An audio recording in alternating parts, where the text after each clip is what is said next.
Fantastic. Well, lovely to have you here, Ben. Thank you so much for sparing some time today. For those people that have never met you at Angel Investor Bristol or Tech Southwest, who is Ben Cooper?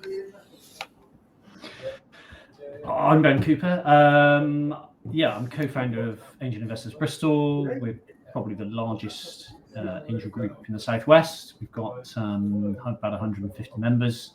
Been running since about 2020, or the end of 2023. And also I'm a director of Tech Southwest, the sort of cross-regional tech cluster for the Southwest. We look to promote and support early stage tech companies in the region. My principally focus is on the sort of funding and finance aspect of that. So that's investor readiness, but also links into to investors, both within the Southwest, but also increasingly London-based investors. Okay.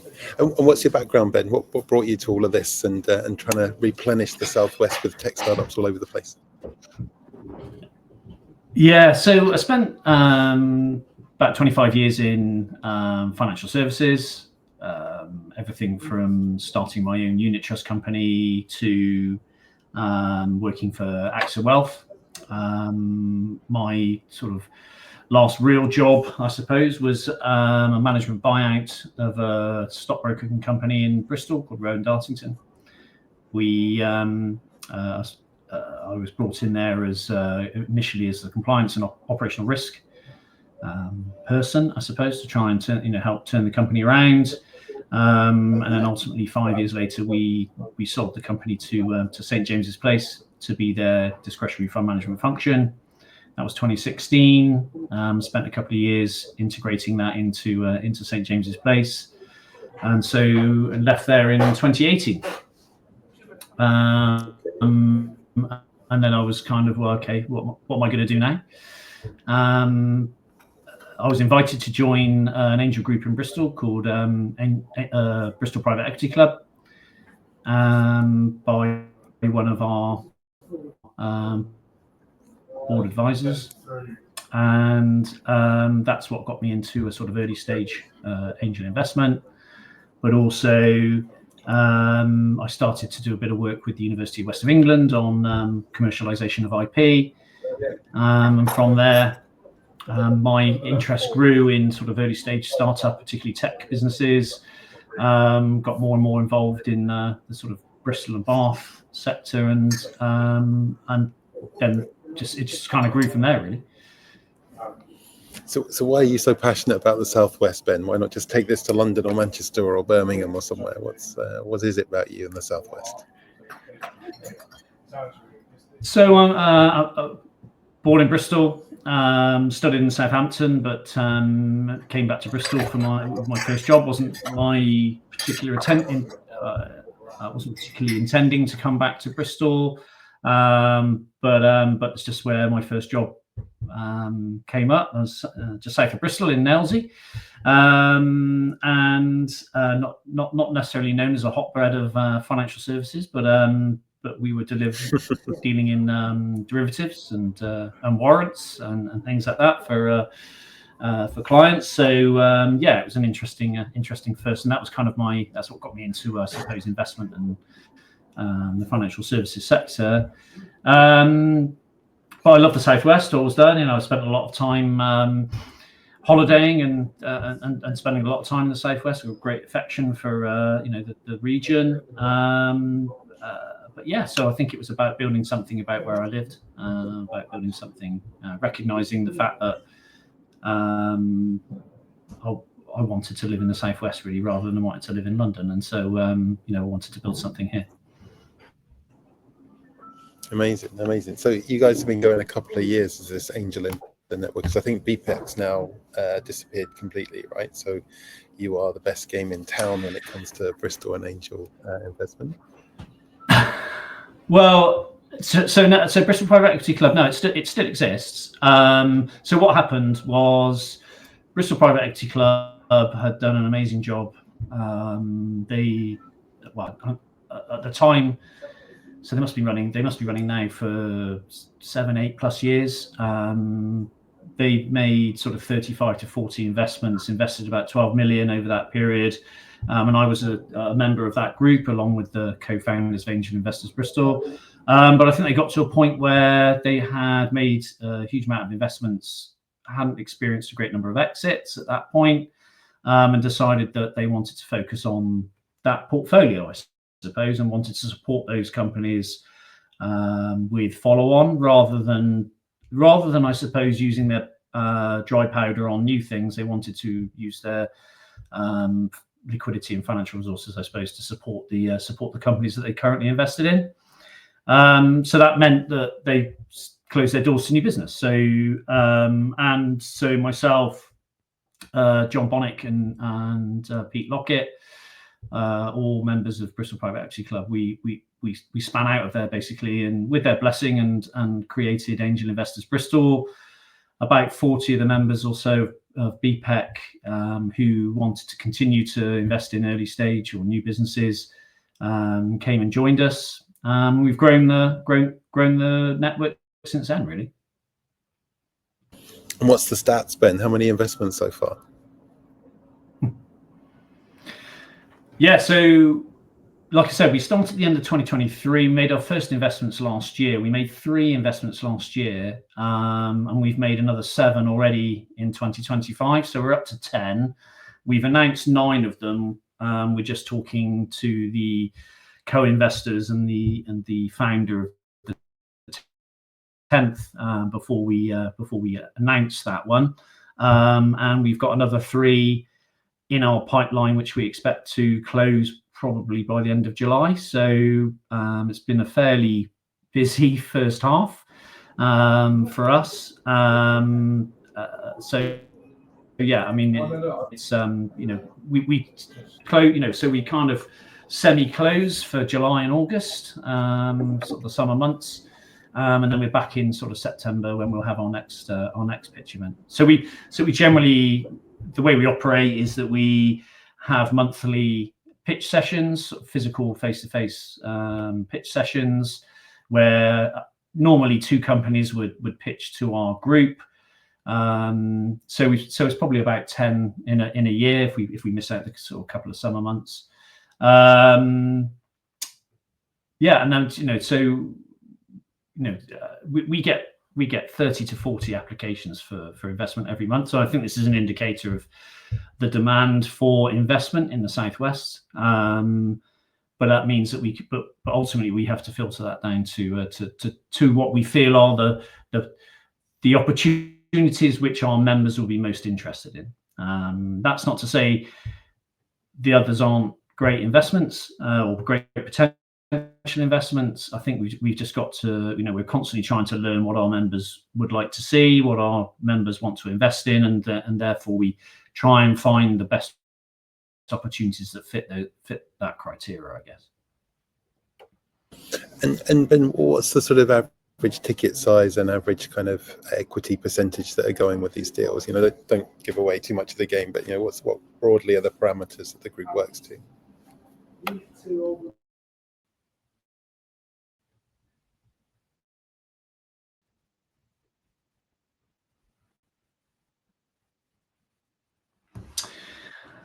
So I say out of those 10 deals that we've done, we've probably invested about $1.5 million. So that gives you an indication of what our average ticket size is, but that can vary everything from as low as sort of 50,000 in total to 200,000.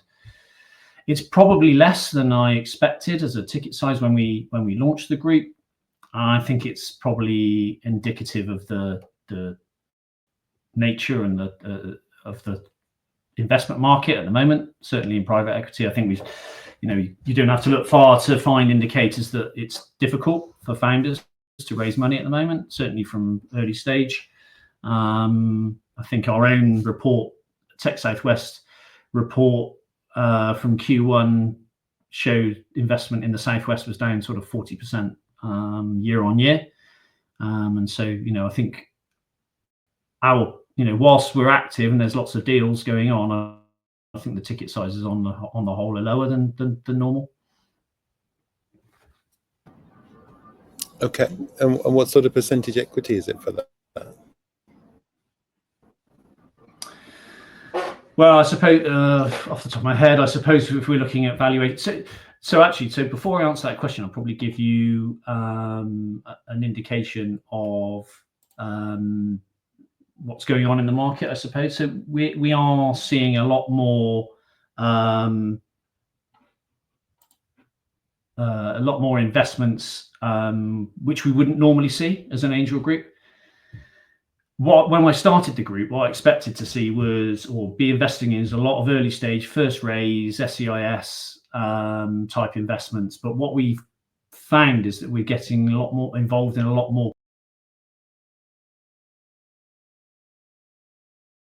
There in the recording. Yeah, apologies for any glitches. And we'll just sort of restart that question. So thanks, Ben, for rejoining.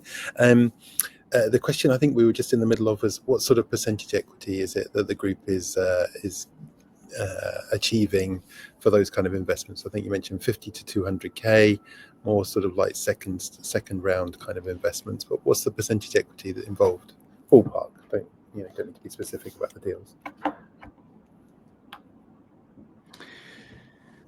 So it's a good question. I'll probably just put it in a little bit of context, because I think, some of the deals that we're seeing are sort of later stage rather than early stage. So you'd expect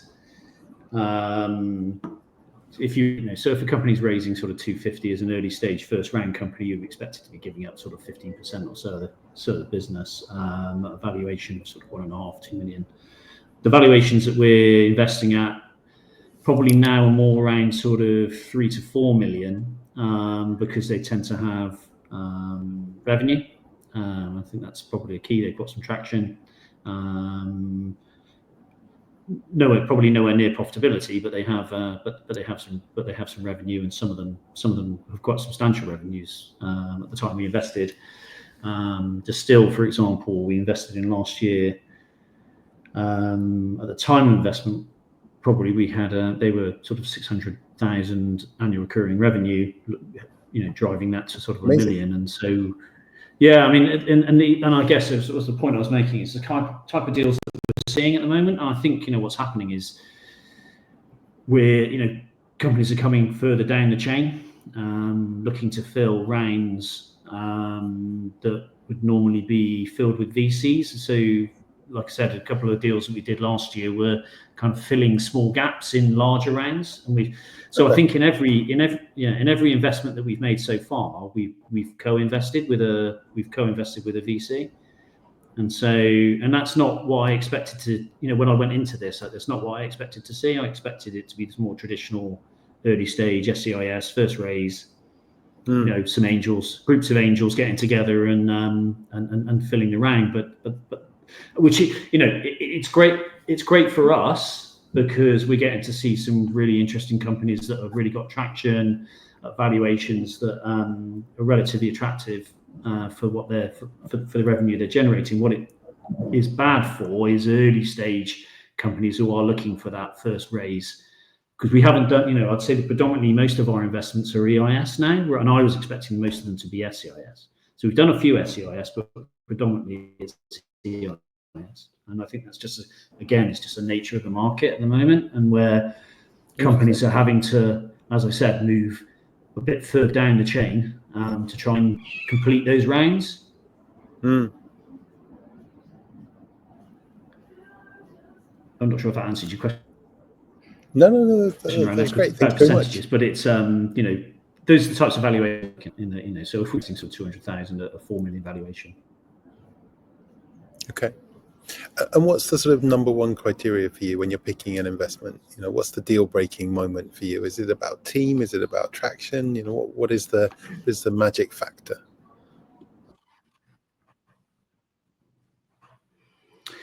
So I think there's two aspects actually. So as early stage investors, we don't often have a lot to go on, and so the things that are really attractive to us are big opportunities. A situation where there's either an established market which has a problem or is open to disruption, or there's a new opportunity and it's hugely scalable. And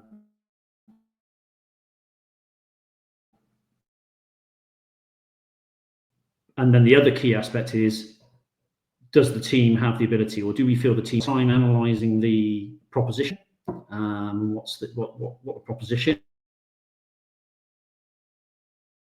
is? But half the time, through experience, we know in 18 months' time they might well be doing something completely different. Their initial expectations around product market fit weren't correct, and they need to pivot. So what we're looking for is opportunity, and a team that can deliver that opportunity. It's not necessarily in the format that they think at the moment that's going to be, but it's, so it is increasingly about the strength of the founders and the founding team, but also, and again, particularly with early stage companies, it's about the people they've got around them.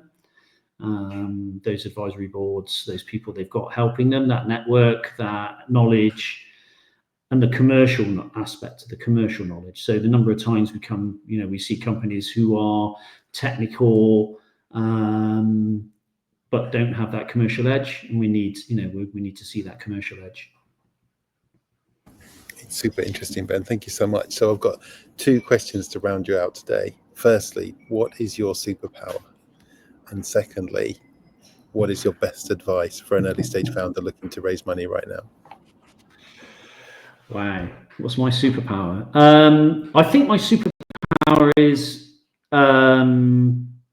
convening. And I think my superpower is the ability to get angels together and investing in early and banging the drum for the Southwest. I think it's it's my ability to convene people in the Southwest, but also increasingly outside the region, to try and shine a light on what's going on, because there's fantastic amounts of technology and fantastic amounts of development and innovation that's going on in the Southwest. And I think we probably do get a bit of a bad rub compared to other regions. And that's certainly from London, but with the other regions as well.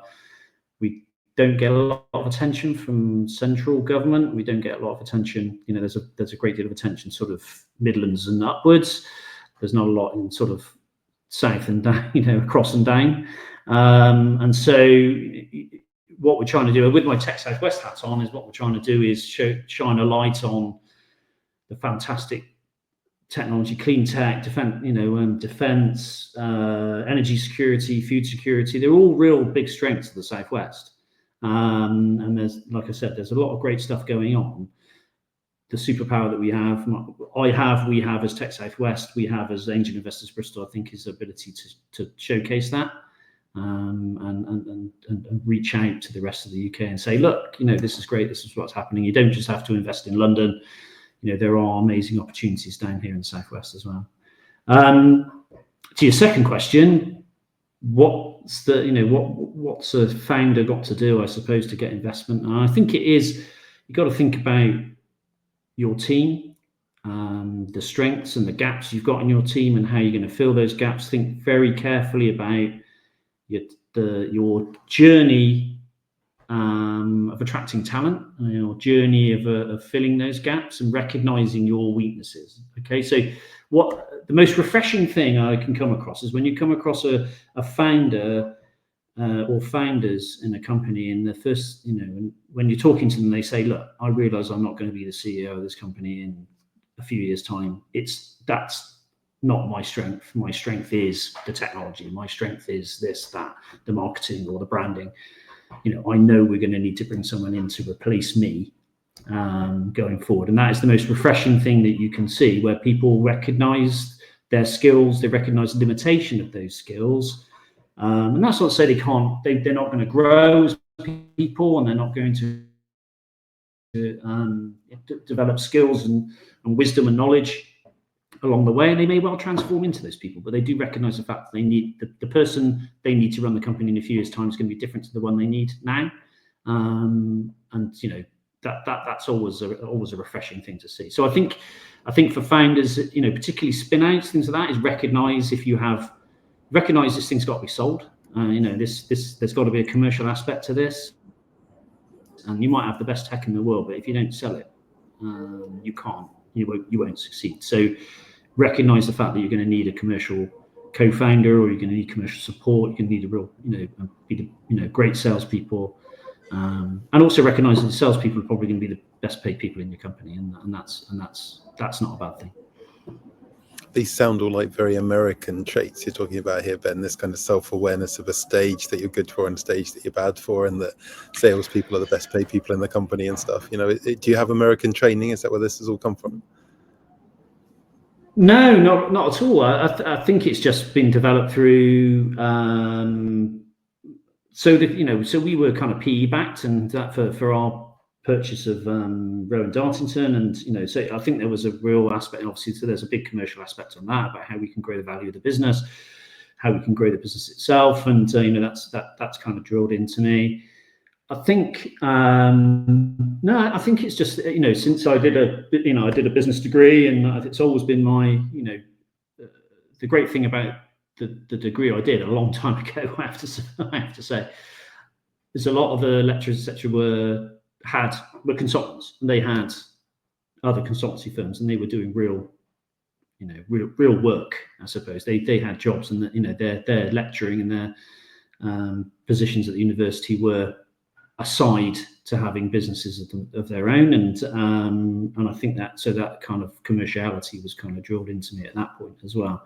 But it's always been my thought that you've got to sell, and if you can't sell, then it doesn't matter if you've got the best proposition in the world. You're going to get beaten by someone who's not as good as you but sells better than you.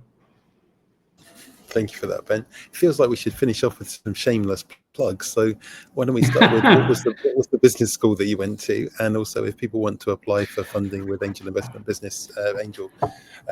Bristol, where should they go? Yeah.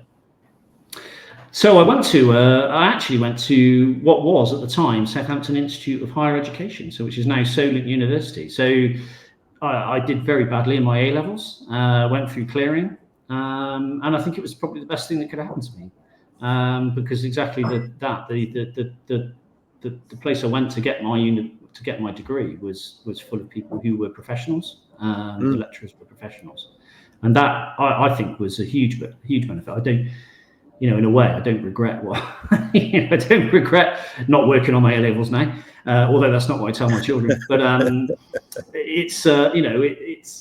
it worked out well for me, and so that's what started me off, and I went from there really. And there's kind of early stage traits that I suppose I developed with marketing professionals, with strategy professionals, with all these people that were working with real companies doing real things.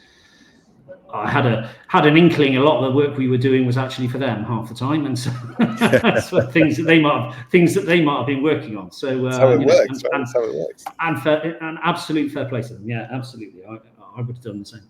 And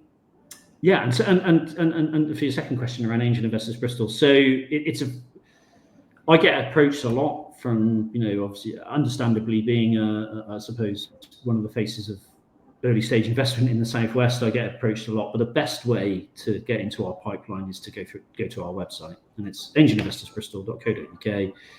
There's a founders page, there's a button to press, you look into your investment, and you go through a process. And that's the best way, because as much as I want to speak to every founder and I want to talk about every company, and I just don't, I don't have the time, and I wouldn't give them the attention that they need. And so we have a process which enables us to track all the companies that are looking for funding, and appraise them all in the way that we need to do that to unfortunately drill it down to kind of two, which again is a frustration of mine, because we don't have the liquidity in the Southwest that I would like. So we're doing a lot of work around angel investment development. We've just launching a group in North Devon, or we've launched a group, North Devon Angels. We're looking to launch groups in Torbay and Plymouth. We're looking to launch groups in Taunton.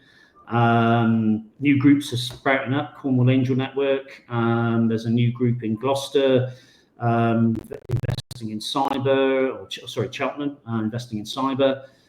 So we're doing a lot of work to promote angel investment in the Southwest, but there's still not enough. So like I said, it's a frustration for me that we have to reduce 30 to 40 down to 2 every month, and I want to be able to do more. and I want the region to be more self-sustaining from an investment point of view. And so it's finding angels, people who could be angels, people who would like to be angels, and finding those angels and almost coordinating.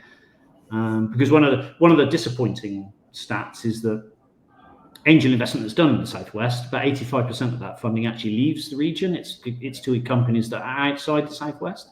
So we need to redirect. We need to redirect some of that money. Don't need to turn the dial too far to make a significant difference in the investment that's happening in the Southwest. So this is all the sort of activity that various hats and various activities I do is pretty much around turning that dial to redirect that investment into Southwest, but also to identify people who just don't know about angel investing and probably could benefit from the tax. Tax planning that can be through SEIS and EIS and other tax benefits. Highly paid professionals will benefit from it. Those sorts of things. We probably just don't know about it, and so there's an opportunity to invest in your local area, invest in your local economy. That's ultimately what I'm trying to do through Angel Investors Bristol. Is what I'm trying to do through Tech Southwest. And, that's what I'm pretty much focused on. Fantastic.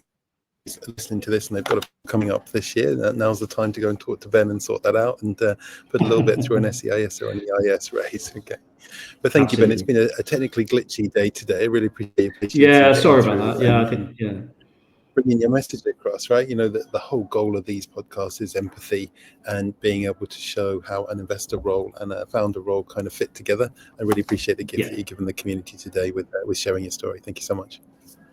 No, thank you, Stuart. I really do appreciate the opportunity. Thank you. All right.